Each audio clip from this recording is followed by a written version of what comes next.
que comme il parle, et ça faut dire parler et mon corps. Ah oui, bah on a repris ça.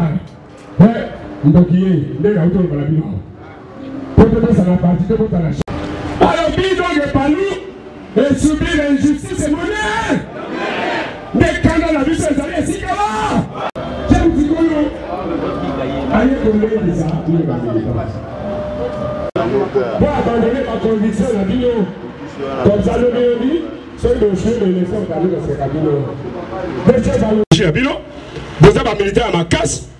Tant qu'on a reçu la décision, et Sengeli, n'a pas tout nabino. Avant la décision, Oyo, il y a tout ça, Ngai, il faut n'a pas tout na, Bino, n'a pas souhaité n'a pas tout na, Bino. Alors, Bino, alors, vite. Vous me mettez ma beauté. Pas Bino, Balobakao, chef à tout la biso base. À tout la biso base. Bazo sala tout. Bazo sala tout, par contre, la biso. Pas Zabiso, comme ça, on va le voir candidature de la présidence. Si vous voulez, pas Zabino, comme ça, on va voter ma député de la communauté. Nangai Yongo Clément, notre chef de cercle, Nalemba Centre, Base et Lobby Boye. Je président, Moutou de proposer à Boye qui a candidat.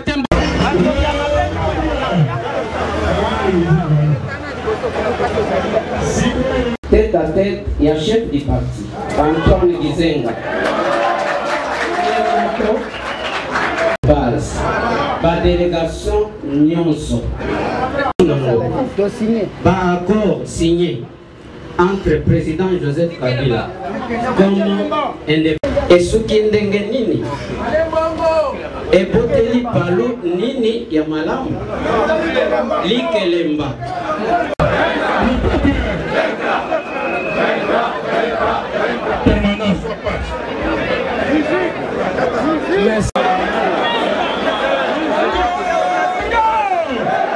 Antoine Gizenga, merci ma camarade de tête ma seconde de la famille. On va pas donner à bien. Pour la sens de tout le monde. C'est le mari. On va vous dire comment bien. Ok malade. Visite de Bambala Botiare seconde.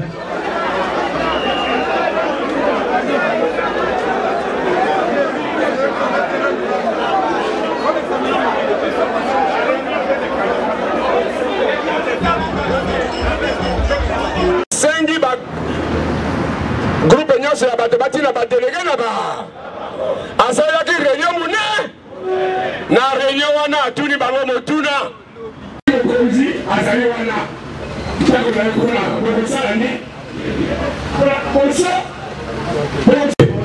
chef na biso bakomiye tosala nanu mata na bainosa bakokufa ndenge eza boye tosala matanga 2 semaines na ntango tosala matanga omwana mukoli kama kolela siswe banani pe badenonsiation kosalima na ntango na nsima tokotala ndenge tokosala ndoki wa Gizenga alobaki mpe kinga evalaki na mboka mobile na minute oyo pe bazali kote mosusu na minute oyo tosala biso tobaka na biso na nsima tekolanga ndoki tokosala nini minute oyo tokosala nini na minute oyo mama loba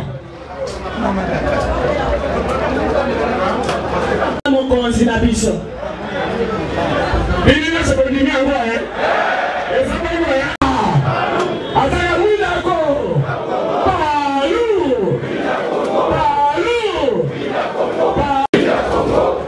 bino moko bopesi eyando potango tokobala ki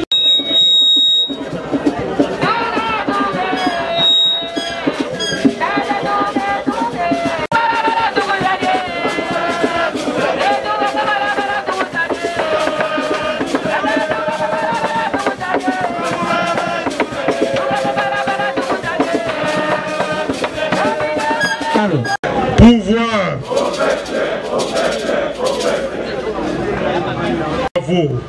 dont vous faites montre en répondant massivement à cet appel et en dépit des tortures morales et psychologique que vous subissez en ce moment précis. Au regard des événements politiques récents de la nation qui concernent de près notre parti, vous savez déjà pourquoi je vous ai réunis aujourd'hui. Car, tout comme vous, je suis fortement indigné, mais nullement découragé par rapport à la manière dont le parti lumumbiste unifié a été écarté de la course à la présidentielle de décembre 2018. Un parti comme le nôtre, qui a tant donné en sacrifice et en nombre de martyrs pour le retour de la démocratie, ne mérite pas une telle sanction. Seul le peuple souverain, dans les urnes, a le droit constitutionnel de le sanctionner ainsi. Comme si nous écarter de la course n'était pas suffisant, on veut en plus nous rendre responsables de notre malheur.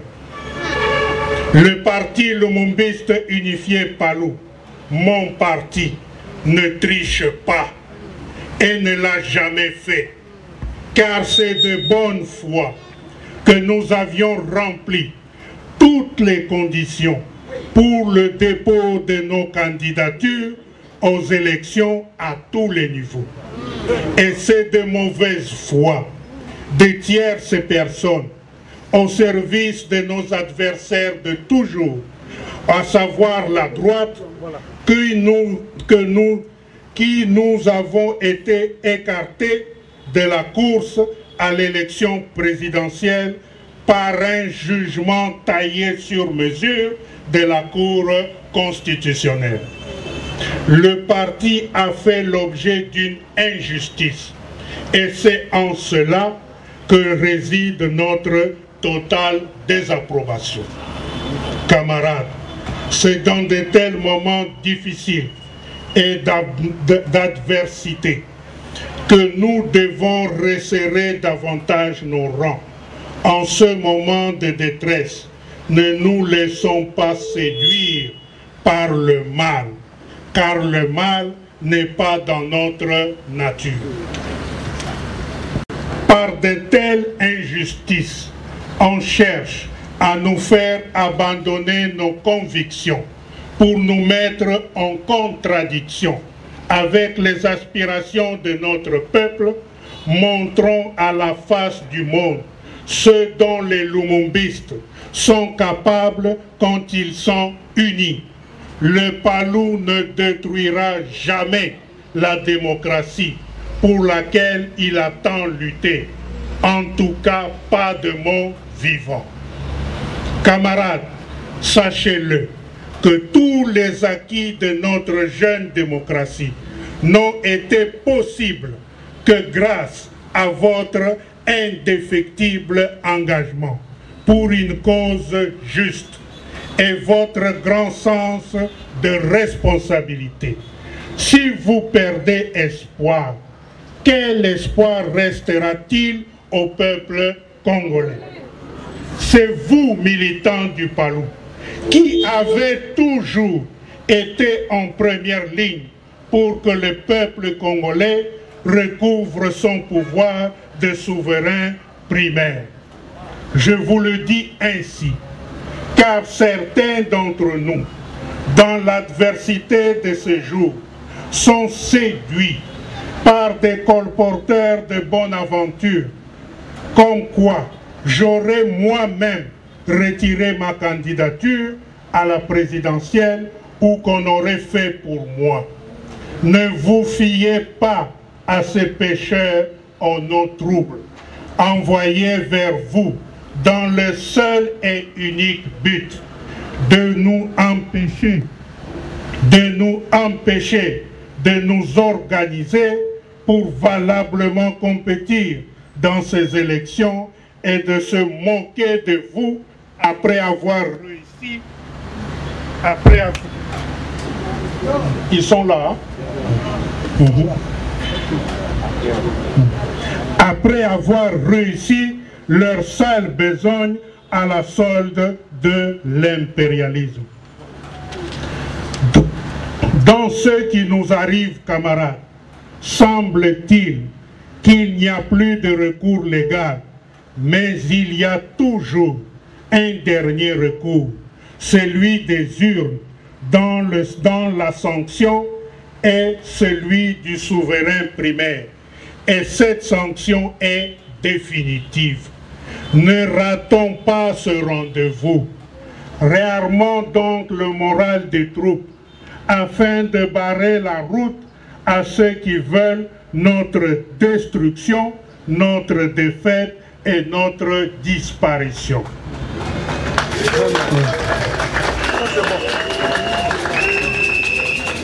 Donné que pour les élections présidentielles, l'option de ne pas participer n'était pas pour nous envisageable, car nous l'avions dit que le PALU devait se présenter à tous les niveaux, et nous l'avions fait. Nous devons donc repenser toute notre stratégie électorale, et cela à quelques mois de la tenue des élections. Mais ce n'est pas ce qui doit nous faire peur, car le PALU a une longue expérience des situations difficiles. Étant donné que le PALU a une base bien organisée, avec des militants idéologiquement formés, que je souhaite consulter, comme d'habitude, pour prendre ma décision.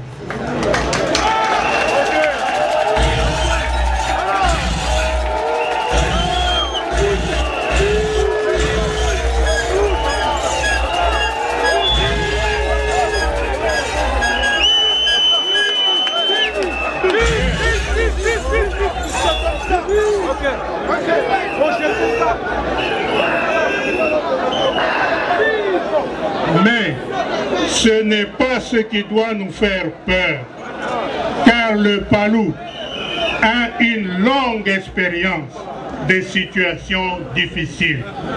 Étant donné que le PALU a une base bien organisée, avec des militants idéologiquement formés, que je souhaite consulter, comme d'habitude, pour prendre ma décision.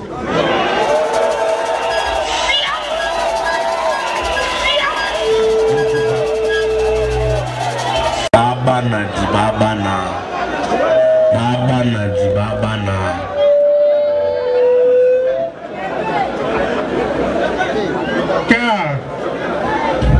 Car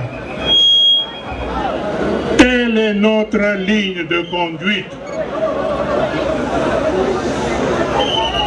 Car telle est notre ligne de conduite, fruit de notre ligne politique, qui nous donne l'avantage de ne subir aucune pression dans nos choix politiques qui ont toujours été des choix responsables. Quant au reste du processus électoral, le parti lumumbiste unifié PALU donnera à ses militantes et militants, au moment opportun, des consignes claires pour que le PALU puisse gagner beaucoup de sièges dans les assemblées électives nationales, sénatoriales, provinciales et locales. À ce sujet, je vous demande, dans le cadre de votre discipline, à n'écouter que ce qui vient de votre parti. Camarades, dans tous nos combats, durant les 54 ans de lutte, le PALU n'a compté que sur lui-même, et cela ne doit pas changer. Mon seul regret est que nous n'avons pas réussi à aller à ces élections dans un large front de gauche, à l'instar du regroupement politique PALU et alliés. Mais ce n'est que partie remise. car notre parti et ses alliés ont tous les atouts pour prendre le leadership politique national par les élections législatives nationales et provinciales. Des atouts qui ont fait du PALU un parti de masse, étant partout dans le peuple comme un poisson dans l'eau. Ceci grâce au formidable travail d'implantation du parti à travers le Congo entier. Ainsi, dans ces élections, comme pour l'implantation du parti, nous allons solliciter le concours de chaque militant pour que dans chaque avenue, dans chaque village, on puisse entendre la voix du PALU. Et quand le peuple nous comprendra, il nous donnera le pouvoir. Que vive la démocratie, que vive le socialisme, le peuple vaincra. Ingeta.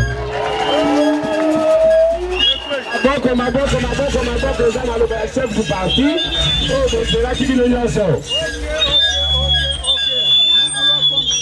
Ida nani mezenga mambo. Toki malobanaye, bozela mingi. Palu akeinga moboye. Palu akeiboye. Palu baponi boye. Toki. Bayoki ango.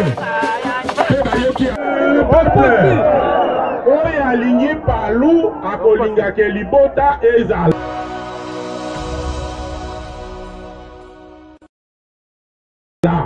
Oui ou non? Oyo alingi Palu akolingaka libota na ye elonga. Oui ou non? Oyo alingi Palu akoyeba ke ezali ye moko te, ezali nga moko te, ezali biso nyonso.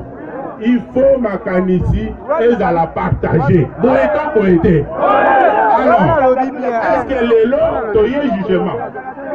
Toyaki jugement. Toyaki koyoka message ya chef. Toye koyoka message ya bino. Tokoyoka pe ba message ya biso nyonso. Parce que ce qui est plus important, oh et qui est important, depuis que Tobo Tami, Ndeko, ce qui kanda la yo. Pouvoir, lelo, na ndenge na tozomona bolingo pousser biso, to soutenir ce qui nani. Ce qui toko soutenir Kabila lisusu, toko soutenir Ramazani, et puis kozala quelle sorte d'accord, parce que baza susu batute, po baza batute, na lobi baza batute po baza to sabakore, si ko biso tokozala le courage de soutenir bango lisusu ndenge nini. Bino bakondela biso palo kozala bino soki bozwi bolinga susu baninga bazwa te bino comme bozwi etikali biso moke biso beto se retrouver bino ale bobalisi makambo boyebisa ngai banda to banda secrétaire permanent nani secrétaire général nani à part camarade Moko Kakazalia wa jeunesse à l'époque, il est là. Le nom c'est qui? Camarade Camarade Telema. Non, on a eu camarade Telema. Il s'est sacrifié pour la jeunesse. Voilà. Le camarade Alexis Mukwizi s'est sacrifié pour la jeunesse. À Kota Boloko. À Betama. Secrétaire général Nani. Secrétaire général, pardon, il y a un comme Ming. Secrétaire permanent, le secrétaire général Nazolo Baoyo, patriarche a nommé, Oyo Bazouta na base T. Nani si a Koufa pour la Palu. Quand a pissé le militant, tout ça continue au Koufa. Et là, quand on se dit, on a gain de cause T. Il est là. Vous manipulez Kaka, vous manipulez Kaka. Pour ce, j'ai dit avec force. Ce qui est secrétaire permanent à nationaliste, Toyoka solité, Oyo et Salameza Loka Soni, mon ne m'a parlé comme un millier. Secrétaire permanent a démissionné. Démission! wana démission wana elandala camarade kokatula oyo aza na seni parce que bana 2006 2011 kuta aza wana azosala biso eloko moko te nasengi bakende baza banationaliste te pouvoir j'ai dit et vous dites mikolo ebele révolution oyo eza eloko kosala yango te mais nazomona ete biso awa ezomona nete ke bazoodisaire biso question na biso na mwamba présentation merci ngai naza chef de cercle na section limitée mwamba 4 komo nanga naza chef de cercle komo na Mpumbula cercle Mpumbula komo nanga Ndele Kalak Leonard nalobi boye biso tolokwami na palu ba promesse ebele sans réalisation problème nazotuna yango bacamarade mosusu batunaki awo ntango ebele toyaka baréclamation tomonaka chef de parti Antoine Gizenga te tozosenga sikoyo na mikolo ezokende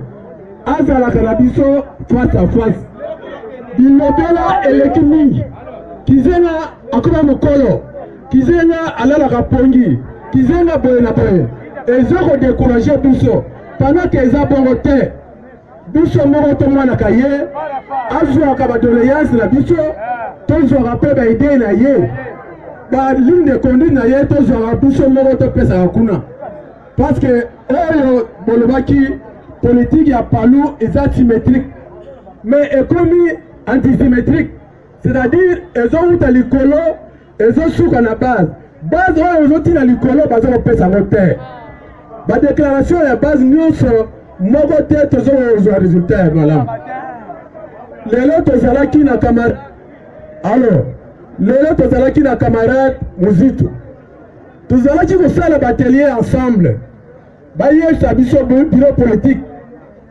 iloko nini etini ke na suka la veille ya baélection to remarqué mobulu na kati ya Muzitu na palu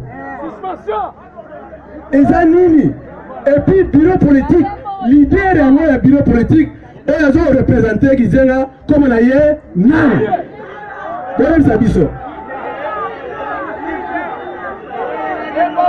et puis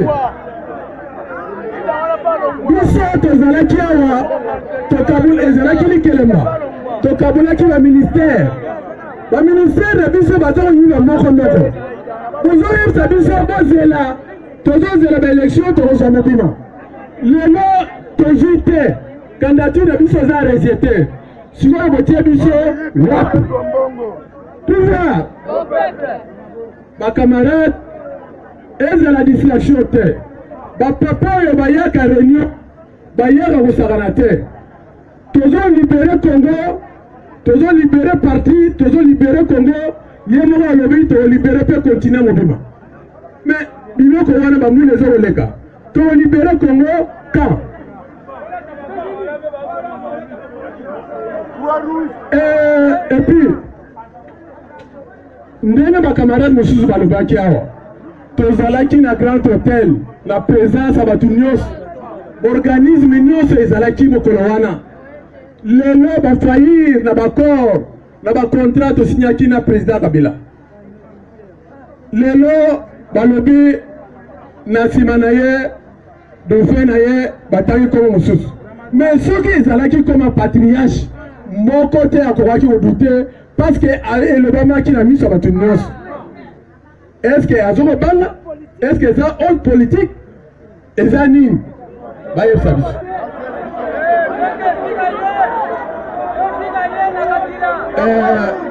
na suka nango Kilou Balongo pourquoi pas bazwaki bakanda te bambe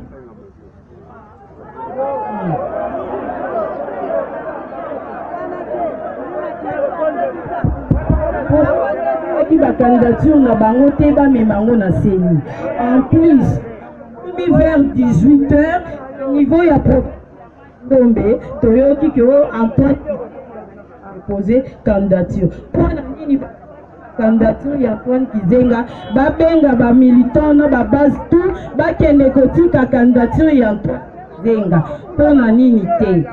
En plus, pe secrétaire provincial ya province ya Mai Ndombe asengi na bakonzi ya parti basala tournant ti na ba province na biso kuna ya kati ba sensibiliser ba militant o ba militant bazana kanda makasi ye le 30 oyo nazo zonga na province na nga ya Mai Ndombe. Merci.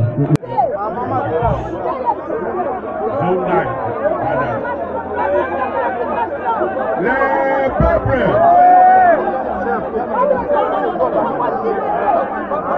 Il va répondre, calmez-vous, calmez-vous. Écoutez, écoutez.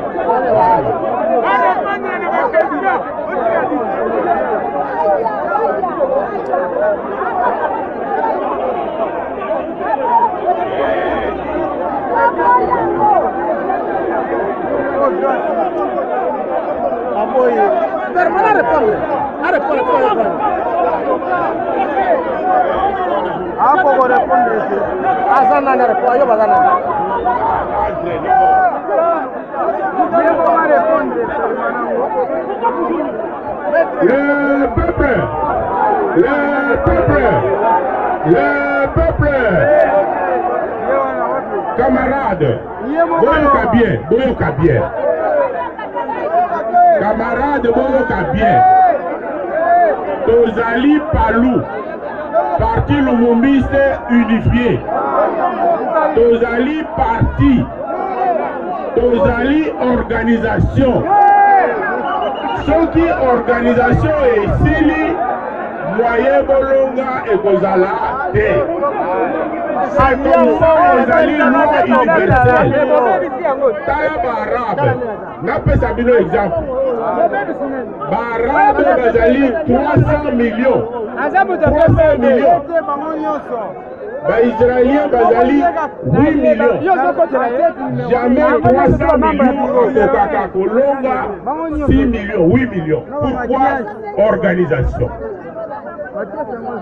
Permanent, direction à parti, organiser matinée politique. Merci beaucoup.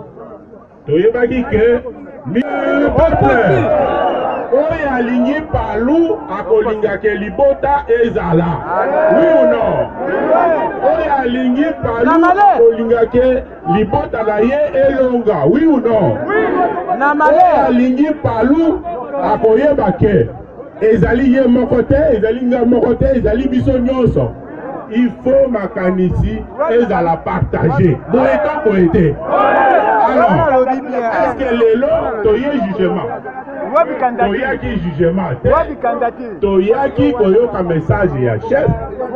Toye koyoka message ya bino. Tokoyoka pe ba message ya biso nyonso. Parce que ce qui est plus important, oh, et qui est important, depuis que Tobo Tami, Ndeko, ce qui est